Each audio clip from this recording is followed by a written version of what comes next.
Vamos abrir as Escrituras no texto de Êxodo, capítulo 20. Nós vamos ler dos versículos 4 ao 6.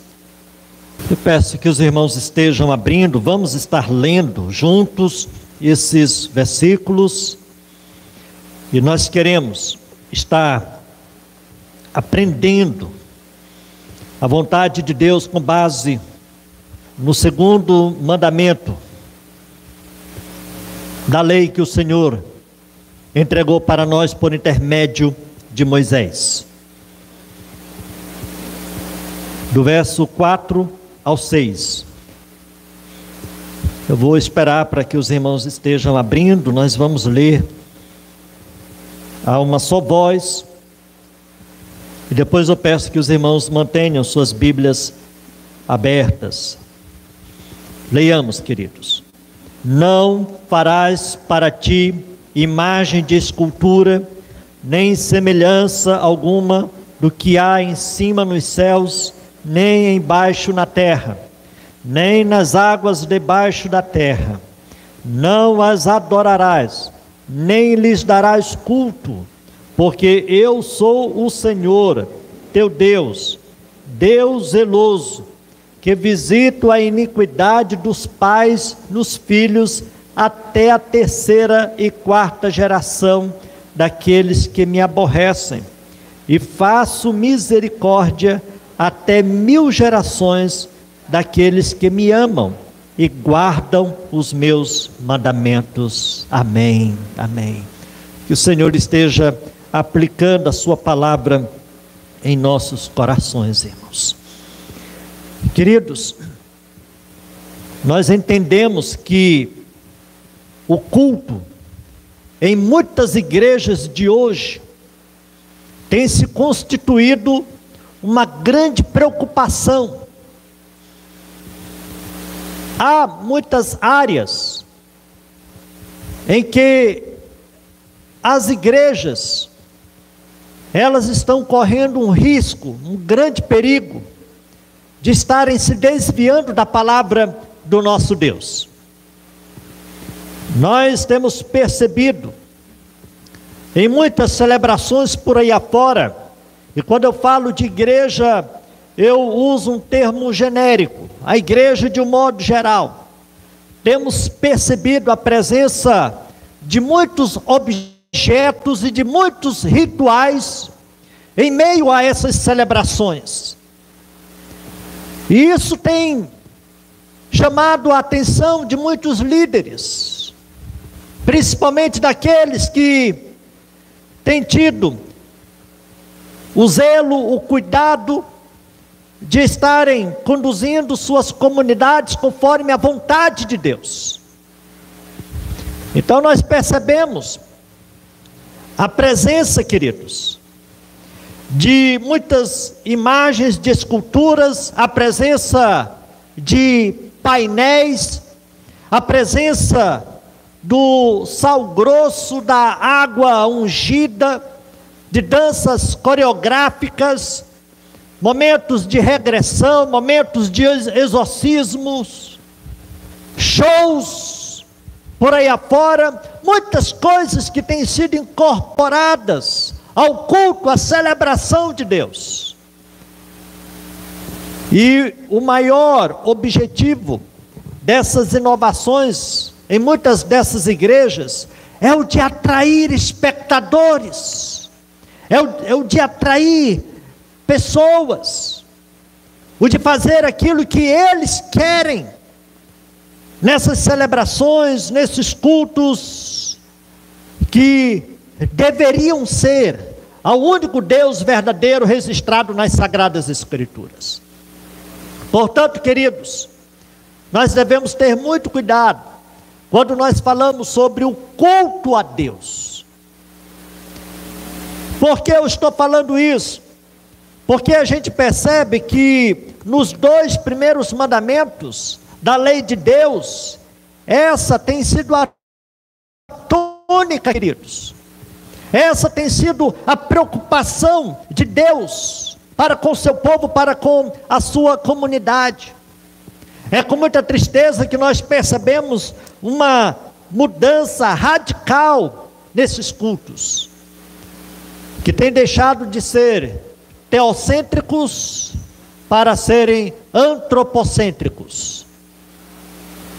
Muitas celebrações por aí afora têm deixado de ter Deus no centro para entronizar o homem no centro, fazendo aquilo que o homem quer, aquilo que o homem quer ouvir, aquilo que o homem quer presenciar. E isso, queridos, é perigoso quando nós nos voltamos para as orientações da palavra do nosso Deus. Podemos dizer que tanto o primeiro como o segundo mandamento, eles se referem ao culto, irmãos, ao culto.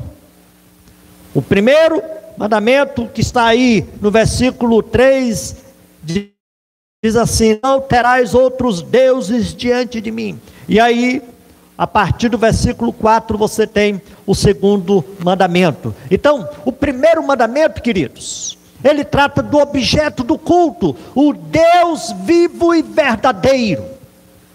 Essa é a tônica. Qual é o objeto? Qual é o propósito? Qual é o maior objetivo? É Deus, Deus. Nós nos reunimos para adorar a Deus. O primeiro mandamento nos chama a atenção nesse aspecto. Deus. E o segundo mandamento, queridos, trata dos meios do culto e da maneira como o adoramos. Se no primeiro mandamento nós somos chamados a atenção quanto ao objeto, que não pode ser outro a não ser Deus, o segundo mandamento, ele nos mostra os meios deste culto. Quais são as formas que nós devemos adorar este Deus? Quais são os meios, os veículos para este culto, irmãos? Os meios de culto são as ordenanças de Deus, que Ele apresentou em sua palavra, como por exemplo, a oração, queridos, e ações de graças em nome de Cristo, tem que estar presente. Segundo a palavra, é a leitura, a pregação e o ouvir a palavra de Deus. Eu já falei muitas vezes em outras ocasiões, que muitas vezes, queridos, no meio do culto, na hora da pregação, muitas pessoas ficam incomodadas, outras saem e não voltam. Na hora da pregação, queridos,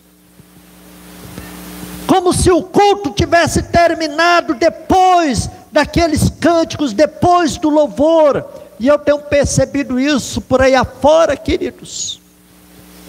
Há uma impaciência na hora da pregação da palavra. A gente fica se coçando, dá vontade de ir para o banheiro, dá vontade de beber água, na hora do culto, na hora da pregação, queridos. E aí muitos saem e não voltam mais, ficam conversando lá fora. Eu fico pensando, puxa vida, no momento mais importante, que é a exposição da palavra, Deus falando através da sua palavra, alguns fecham seus ouvidos. É um meio pelo qual nós adoramos a Deus. Então, nós temos a palavra, queridos, o ouvir a palavra, a pregação, a meditação na palavra de Deus, sacramentos, queridos.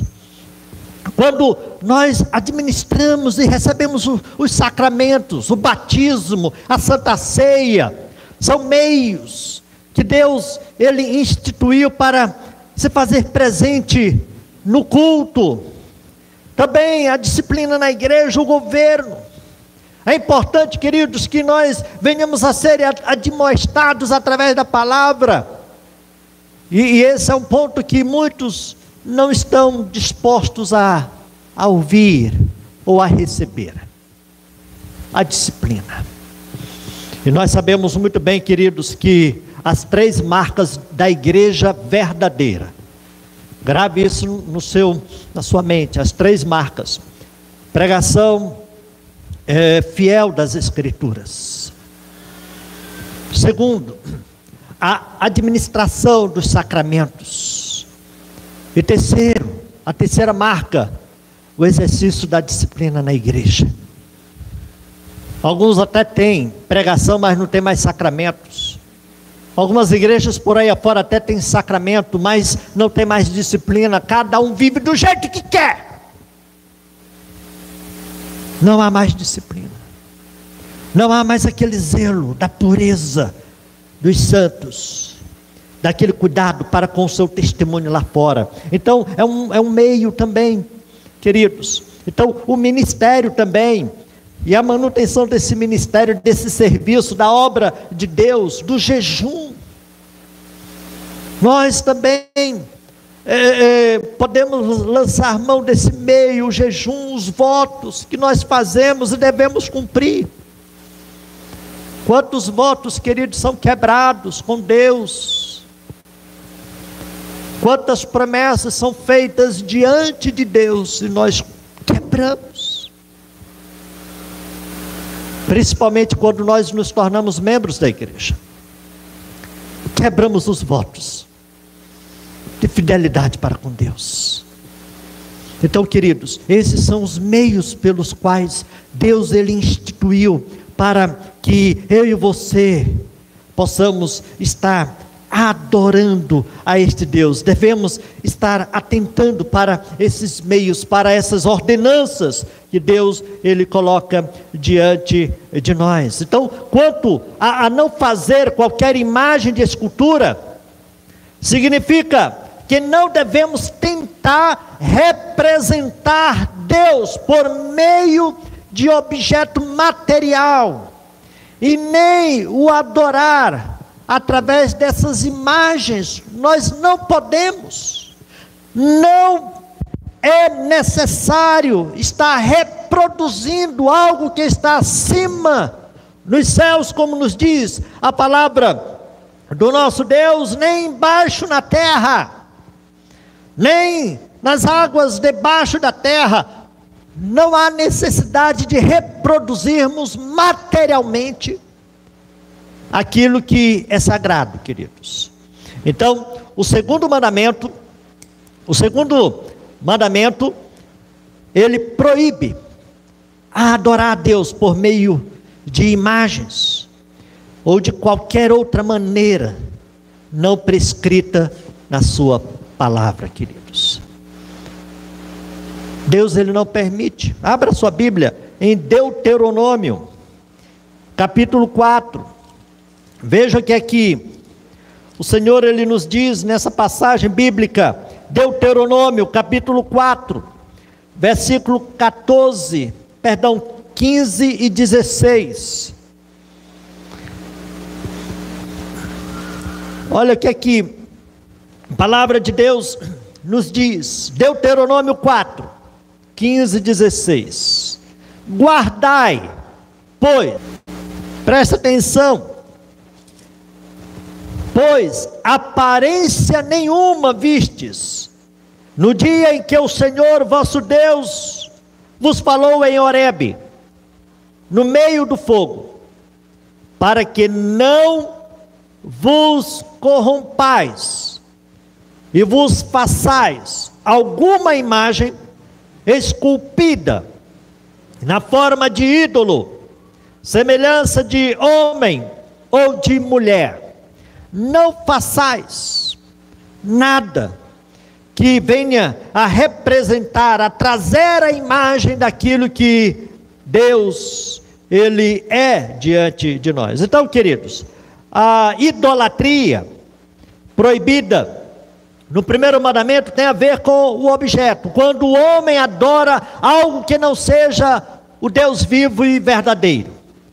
Nós sabemos muito bem que muitas vezes nós não adoramos determinadas imagens, mas nós colocamos determinadas coisas diante de Deus. Muitas vezes nós colocamos determinadas pessoas diante de Deus. Muitas vezes é uma carreira, muitas vezes é um diploma, muitas vezes são coisas materiais. Então qualquer coisa que venha a ocupar primeiramente a nossa mente e não Deus, Isso é idolatria, queridos.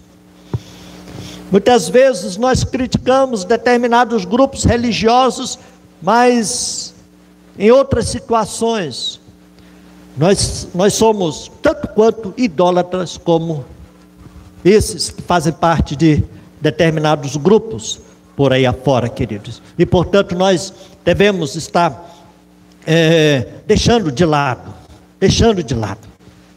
tudo aquilo que venha a tomar a primazia nas nossas vidas, queridos. Então, o segundo mandamento, ele proíbe que venhamos a ter outros aqueles prescritos na palavra. Então, o segundo mandamento proíbe de adorar a Deus de maneira contrária àquilo que Ele mesmo estabeleceu, irmãos.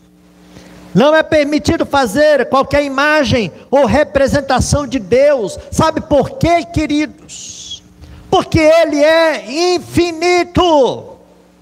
Glória a Deus. Não podemos fazer nenhuma representação de Deus. Sabe por quê? Porque Ele é incomparável. Olha o que é que o profeta Isaías, ele nos diz, no capítulo 40, versículo 18, a respeito de Deus. Isaías 40, 18 diz o seguinte: com quem comparareis a Deus? Pense um pouco sobre isso. Com quem comparareis a Deus? Ou que coisa semelhante confrontareis com Ele? Irmãos, Ele é incomparável, Ele é transcendente, Ele está acima de todos e de tudo, queridos. Nós não podemos estar representando materialmente Deus. Isso, humanamente falando, é impossível. É impossível. Eu falei até agora sobre Deus, e o mesmo raciocínio serve para Jesus Cristo. Não é permitido fazer algum tipo de representação de Jesus Cristo. Como é que nós vamos ter certeza de como Ele era? Dependendo da sua cultura, dependendo do seu contexto, Ele vai se apresentar de uma forma diferente. A imagem que muitas vezes nós temos de Jesus nas nossas mentes é de um Jesus americano, bonito,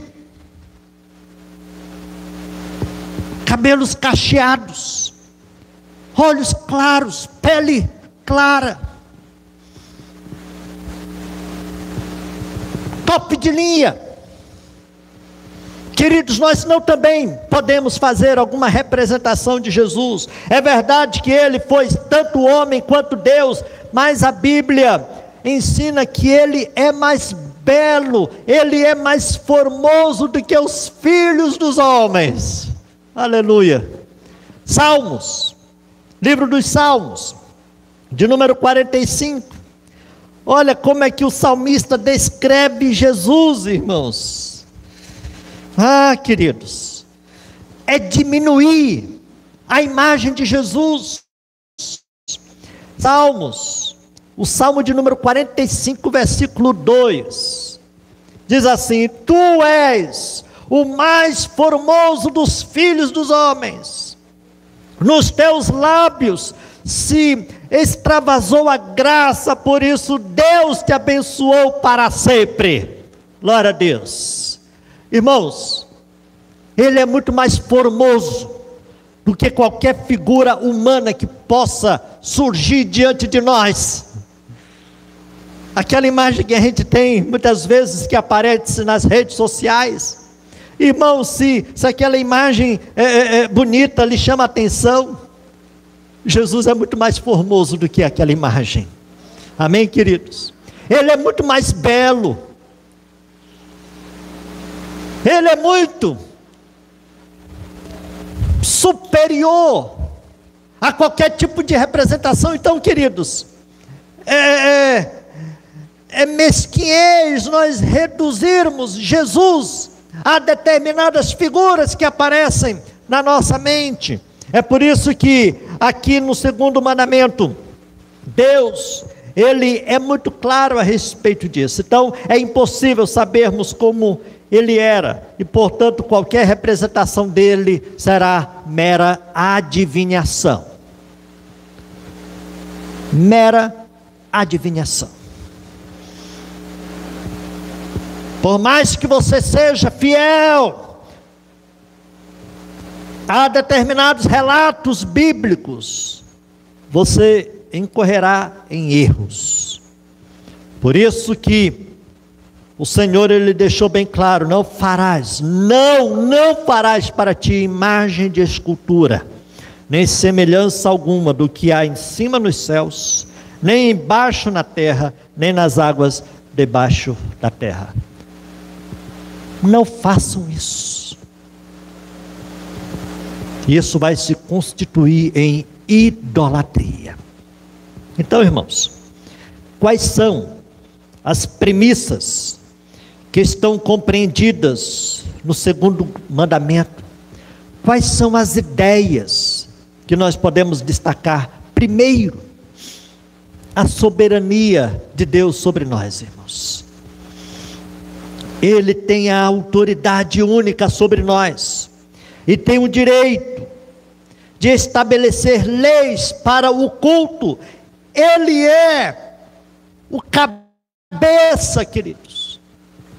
Quem tem essa primazia é Ele, não eu nem você. A igreja não tem esse poder, queridos. Somente Ele é soberano. É Ele que estabeleceu as regras para o culto a Ele. Só Ele tem o direito de decidir o que é bom para nós, só Ele. Como nós falamos no início, muitas vezes nós adotamos determinados modismos, nós adotamos determinadas figuras, determinados rituais com outros propósitos. Mas, queridos, o que eu aprendo é que se nós quisermos adorar a Deus de maneira que seja aceito diante dEle, nós precisamos estar nos submetendo àquilo que Ele tem determinado para nós, queridos, porque Ele é soberano. Nós temos a responsabilidade de cultuá-lo somente de forma que Ele designa para nós em sua palavra. Então, queridos, o culto deve ser dirigido segundo a vontade dEle. Se de fato Deus, Ele é a pessoa mais importante das nossas celebrações, e nós cremos, irmãos, que Ele se faz presente entre nós. Nós sabemos que Ele é onipresente. Quando a sua igreja se reúne, quando você sai da sua casa com o objetivo de cultuar a Deus, não de assistir, mas de cultuar. Você que tem esse trabalho de estar se deslocando para vir à casa de oração, então eu e você devemos ter essa disposição de adorá-lo como Ele quer, como Ele deseja. E aqui, queridos, esses mandamentos, eles nos dão alguns direcionamentos. Então a primeira ideia do segundo mandamento é quanto à soberania de Deus. É Ele que determina como nós devemos adorá-lo. Amém, queridos? É Ele. A igreja, ela não tem essa prerrogativa. É Deus que determina como devemos adorar a Deus. Então, nos voltando para as Escrituras, entendendo realmente o que é que Ele quer que façamos, irmãos. Então essa é a primeira premissa do segundo mandamento. A segunda premissa, o direito de posse que Deus tem sobre nós.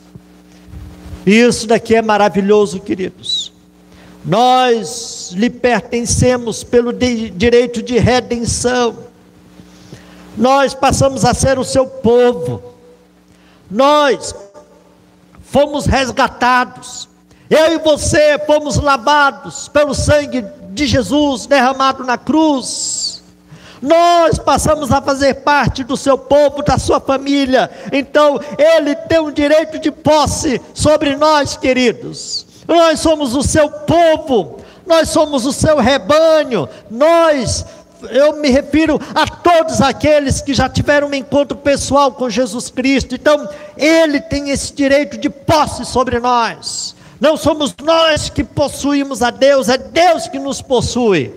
É Deus que nos recebe, queridos. É Deus que um dia nos resgatou. Nós estávamos sentenciados à morte, mas Ele nos tirou do lamaçal de pecados, queridos, para sermos o seu povo, para sermos a sua igreja. E, queridos, é por isso que os nossos símbolos de fé, logo na primeira pergunta do breve catecismo, deixa isso muito claro. Se um dia eu estava perdido, se um dia eu fui resgatado pela graça de Deus, então eu devo viver para a glória de Deus. Eu preciso viver jubiloso diante daquilo que Deus Ele fez por nós. Oh, irmão, se parássemos para pensar, nós não deveríamos ter espaço para murmuração no nosso coração, queridos. Se há um povo que tem muitos motivos para estar se alegrando, esse povo somos nós. Amém, queridos? É o povo de Deus, porque estávamos perdidos e fomos achados, estávamos desgarrados e fomos trazidos para o aprisco das ovelhas. Ele, queridos, tem esse direito de posse sobre nós. E, portanto, nós devemos ter cuidado para não cairmos no pecado da idolatria, para não cairmos no descuido de estar nos desviando das Escrituras. É a palavra de Deus, queridos, que deve ser o nosso único manual de fé e prática. É a palavra de Deus. Então, Ele tem um direito de posse sobre nossas vidas. Em terceiro lugar, queridos, o zelo que Deus tem com respeito a seu culto. Veja que Ele deixou bem claro: eu sou Deus, o quê? Zeloso. Irmãos, isso deve nos chamar a atenção. Eu sou Deus zeloso. Essa colocação deve estar mexendo conosco, irmãos. Nós devemos realmente ter muito cuidado quando estivermos prestando um culto falso a Deus. Por quê, pastor? Porque Ele é um Deus zeloso. Devemos orar para que nunca venhamos a decepcioná-lo. Queridos, quando nós nos reunimos na igreja, nós devemos estar preparados espiritualmente,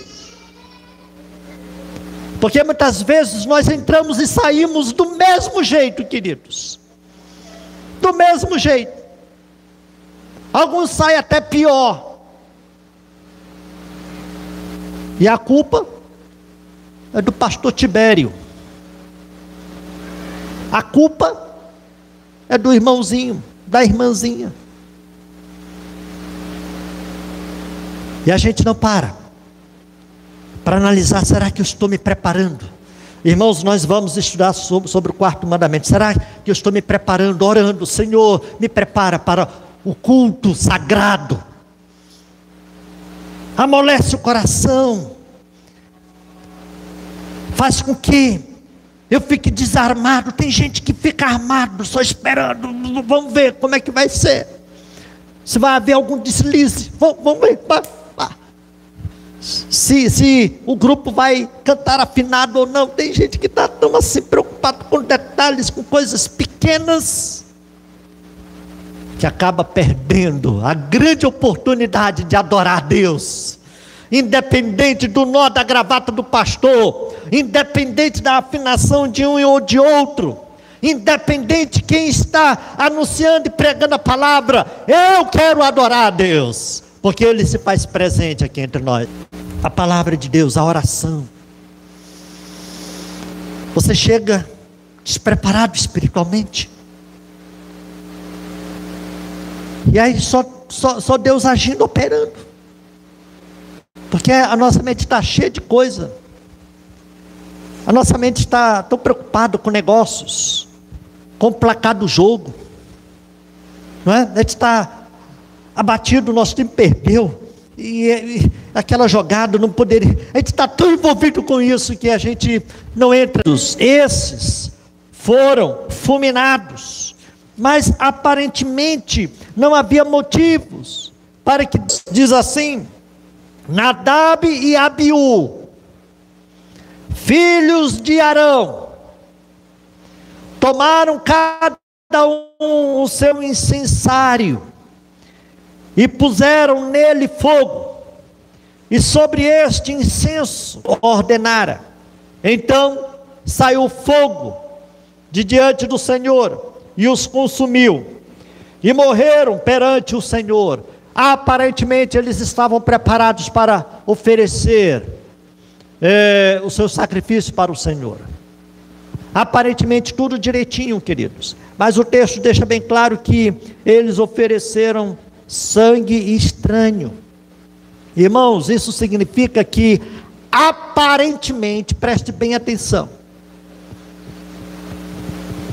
olhe para cá, aparentemente, queridos, as instruções para a oferta do incenso não foram seguidas apropriadamente, queridos. Eles não atentaram para isso. Deus tivera orientado o seu povo como o incenso deveria ser oferecido para ele. Tudo indica, queridos, que eles, Nadab e Abiú, eles trouxeram brasas de outro lugar. Eles trouxeram brasas de outro altar, queridos, para oferecer a Deus um fogo estranho. E alguns intérpretes dizem que Nadab e Abiú, segundo alguns intérpretes, eles estavam até embriagados. Perceberam, queridos? O grande problema de Nadab e Abiú oferecer fogo estranho. E aí, queridos, isso foi abominável diante do Senhor. Então diz o texto que saiu fogo diante do Senhor e os consumiu, e morreram perante o Senhor. Então, irmãos, nós temos que ter cuidado para não oferecer fogo estranho diante do Senhor. Ele é um Deus zeloso. Então, nós podemos entender esse zelo de duas formas. Primeiro, de duas maneiras. Primeiro, Ele é zeloso por seu povo, irmãos. Ele os guardará. Pensa assim, naquele paizão que tem um cuidado para com seus filhos. Ele nos guardará, Ele nos protegerá, Ele nos defenderá contra os seus inimigos. Ele nos defenderá, queridos. Ele quer muito que acertemos o passo ao dele, que nunca corramos à frente, ou então que venhamos a ficar atrás. Deus, Ele é zeloso nesse aspecto. Ele quer que nós caminhemos lado a lado com Ele, porque nós somos o seu povo, nós somos a sua herança, queridos.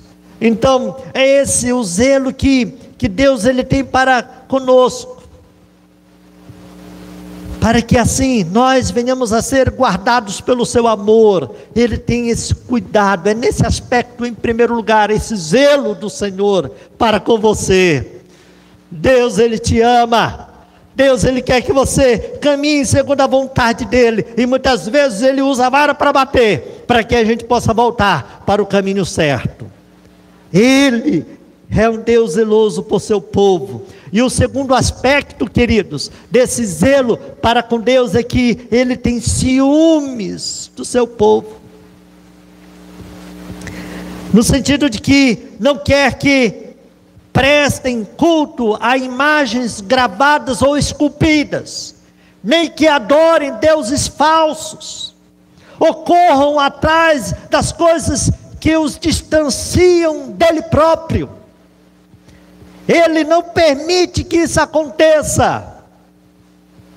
É como não suportasse ter um rival de maneira nenhuma. É por isso que ele se expressa dizendo: eu sou um Deus zeloso. Queridos, nós devemos estar cultuando ao único Deus verdadeiro narrado nas Sagradas Escrituras. Nós não podemos estar nos dividindo com outros, de maneira nenhuma. Ele não permite que isso aconteça. Nosso amor, nossa maior adoração precisa ser prestada somente a Ele, queridos, somente a este Deus Todo-Poderoso. Se o cultuarmos de maneira falsa, não só cairá a punição sobre nós, como também Ele visitará a iniquidade dos pais nos filhos até a 3ª e 4ª geração. Isso daqui nos chama a atenção, queridos. Mas, por Ele ser Deus zeloso, Ele não dispensa a iniquidade dos pais maus sobre os seus filhos. Agora, irmãos, os filhos de pais piedosos, os filhos de pais que são tementes a Deus, esses vão ser recipientes da promessa. Glória a Deus por isso, até 1000 gerações. Esses são descendentes, esses serão contemplados, irmãos, por terem pais piedosos, pais comprometidos com Deus. Há muito pelo qual os filhos de pais piedosos devem agradecer a Deus. E há uma grande responsabilidade por parte de pais piedosos, para que seus filhos possam gozar os grandes benefícios compreendidos na palavra de Deus, irmãos. Então aqui eu quero abrir um parêntese. Nós pais devemos parar e pensar a respeito desta ordenança de Deus, o de termos zelo para com as coisas de Deus, o de não sermos negligentes, o de não sermos faltosos, o de não cultuar a Deus como Ele merece. Sabe por quê? Porque Deus visita a iniquidade dos pais nos filhos até a 3ª e 4ª geração, irmãos. A palavra de Deus não passa. E muitas vezes, queridos, nós pais, pai e mãe, não temos tido zelo para com as coisas de Deus. Levamos de qualquer jeito. Tenha cuidado. Atente para Deus visitará a iniquidade dos pais nos filhos até a 3ª e 4ª geração. Muitos filhos estão pagando por causa da quebra desse mandamento. Ah, porque Deus faz isso? Porque Ele quer fazer, queridos. Porque Deus abençoa até a 1000 gerações daqueles que são comprometidos com Ele, não por causa da obediência dos pais simplesmente, não, é porque Deus Ele quer abençoar, queridos. Ele é soberano. O apóstolo Paulo, ele deixa isso muito claro para nós, em Romanos 9:15, terei misericórdia de quem me aprover ter misericórdia, e compadecer-me-ei de quem me aprover ter compaixão.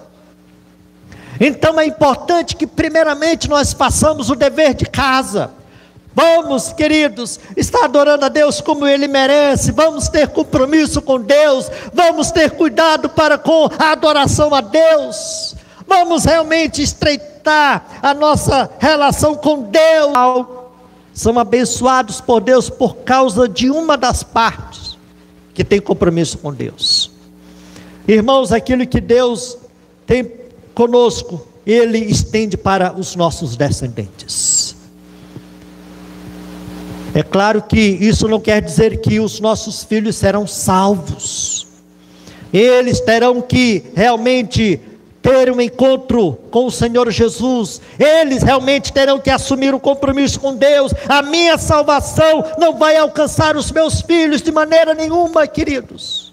De maneira nenhuma. Meus filhos, eles terão que ter compromisso com Deus, eles deverão se quebrantar diante de Deus, porque a minha fé não salvará os meus filhos. Mas uma coisa eu sei: por causa da fidelidade dos pais, os filhos serão abençoados por Deus. Até a terceira, até 1000 gerações, perdão. Mas quando os pais não têm esse compromisso, então o Senhor visita a iniquidade nos filhos até a terceira e quarta geração, queridos. A promessa que Deus pronuncia é promessa que depende de se guardar as promessas dos pais piedosos, para que nossos filhos sejam salvos. Eles precisam realmente confirmar a fé em Cristo Jesus, para que assim eles possam experimentarem a conversão em Cristo Jesus. É importantíssimo que nós venhamos a dar o exemplo para os nossos filhos, irmãos. Não vale eu dizer para os meus filhos: vão para a igreja, e eu não vou. Estão entendendo, queridos? Não vale eu dizer para os meus filhos: sejam honestos, se eu não sou honesto. Não vale eu dizer para os meus filhos: falem a verdade, se eu sou mentiroso. Não vale, queridos. Sabe por quê? Porque as ações, elas falam muito mais alto que as nossas palavras. Devemos orar pelos nossos filhos, devemos colocá-los diante do Senhor, devemos, mas eu devo dar um testemunho para os meus filhos, de compromisso com Deus, de zelo para com as coisas de Deus, o de participar da vida da igreja com os meus filhos, até quando eu puder. Eu preciso fazer a minha parte, queridos. Eu não devo me cansar, para que eles possam ver: os meus pais são piedosos, os meus pais têm compromisso com Deus, os meus pais, eles participam da vida da igreja. Isso causa um efeito fantástico na vida dos filhos, e Deus os abençoa até 1000 gerações, irmãos. Quantos filhos, muitas vezes até incrédulos, são abençoados? Sabe por quê? Sabe por quê? Porque talvez o avô, o bisavô, o tataravô era comprometido com Deus. A palavra de Deus não volta, queridos, ela não é quebrada. Daí a grande responsabilidade de realmente nós termos compromisso com esse Deus maravilhoso. Amém, queridos? Para que nossos filhos sejam abençoados, para que os nossos filhos sejam alcançados. Ah, pastor, como é que o senhor sabe que os seus filhos serão salvos? Eu não tenho essa certeza, mas uma coisa faço, queridos: orar por eles. Uma coisa eu faço, queridos: dar o testemunho para eles. Uma coisa eu faço, queridos: ser um exemplo para eles. Eu não sei se serão convertidos de fato, eu não sei se são eleitos, mas nós pais, queridos, preste bem atenção, eu estou concluindo. Nós pais devemos ter zelo para com as coisas de Deus. Não seja relaxado com as coisas de Deus. Ame a Deus. Não se canse de ser um exemplo para os seus filhos. Tenha compromisso com Deus. Tenha compromisso com a casa de Deus. Faça como Josué: eu e a minha casa serviremos ao Senhor. Nós pais devemos tomar essa iniciativa, queridos. Não nos cansemos de fazer isso. Muitas vezes a gente perde as esperanças. Não, de maneira nenhuma. Deus está vendo, queridos. Deus está vendo. E Ele visitará os nossos filhos com as suas bênçãos. E oxalá que os nossos filhos sejam salvos para a glória de Deus, queridos. Eu creio que esse deve ser o maior desejo dos pais, de serem salvos em Cristo Jesus. Podem ser bons profissionais, Nós, pais, queremos isso para os nossos filhos. Muitas vezes queremos que eles prosperem materialmente. Muitas vezes queremos que eles sejam pessoas bem-sucedidas na vida profissional. Isso é pecado, pastor? Não. Mas antes disso, queira que seus filhos sejam salvos em Cristo Jesus. Antes disso, dê o exemplo, para que eles possam fazer parte da família de Deus. Eu quero concluir, queridos, dizendo que nada deverá ser permitido no culto que não seja ensinado na Escritura. Nada pode ser permitido no culto que não seja ensinado nas Escrituras. O culto da igreja existe. Tiveram filho? O culto na igreja existe para a glória de Deus, para o propósito de cumprir a grande comissão e para a evangelização do mundo. Esse é o propósito do culto, queridos. É isso que Deus quer que nós façamos, não só no domingo, mas durante a semana, cultuando a Deus. Não desperdice esse privilégio.